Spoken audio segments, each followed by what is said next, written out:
coming to you straight from the Pacific Ocean. I'm Cindy Coral and you're watching CTV.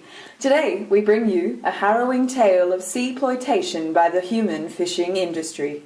Bringing us a first-hand account is activist and father, Freddie Fish. How are you, Freddie? I'm furious. The ocean is in turmoil. It seems human society considers the ocean a never-ending source of food. How has fishing impacted your life, Freddie? A bottom trawler wiped out our home last week.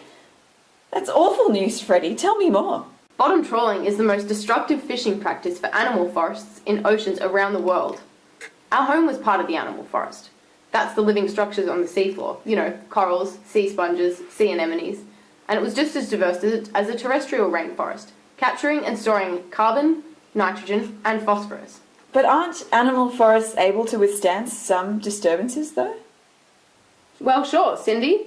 But some fishing grounds are trawled between 100 and 700% annually. This habitat destruction results in the depletion of at least 2/3 of the top predators, structures, and large animals in our oceans.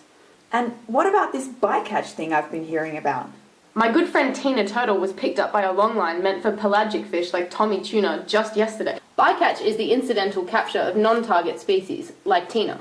It's the largest threat to her species, the Pacific leatherback turtle. Air-breathing marine megafauna like sea turtles, seabirds, and mammals can drown when caught in underwater fishing gear, and the loss of marine megafauna can cause a flow-on effect in the ecosystem. So what you're saying is, bycatch is heinous. It sure is. Did you know that 300,000 cetaceans die each year as victims of bycatch?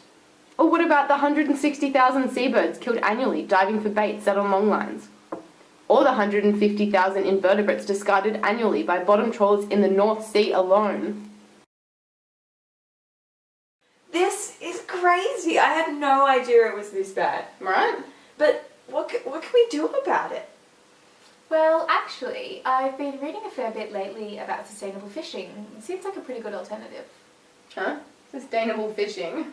Yeah, it aims to minimise the impact on marine communities, including how fish are caught, how seafloors are impacted, and the general health and functioning of ecosystems. In fact, in Australia, fisheries are designing new technologies and equipment to align with the Environmental Protection and Biodiversity Conservation Act. But how do people find out what seafood is sustainable seafood? There's actually a handy online resource, the Australian Sustainable Seafood Guide, to help you navigate it all. You should Google it. Oh, I will. See. I'm back with marine biologist Annie Anemone to talk about overfishing, another issue plaguing our oceans. Over to you, Annie. Thanks, Cindy.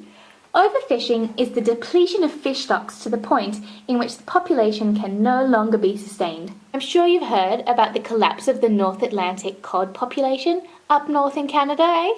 I sure have. Well, that's just one example of the extreme exploitation and depletion caused by overfishing.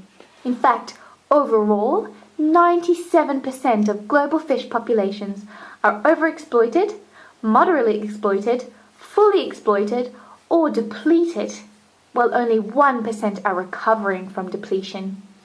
That leaves just 3% of the world's population unscathed. We need drastic change. The oceans just can't support humankind's hunger for seafood any longer.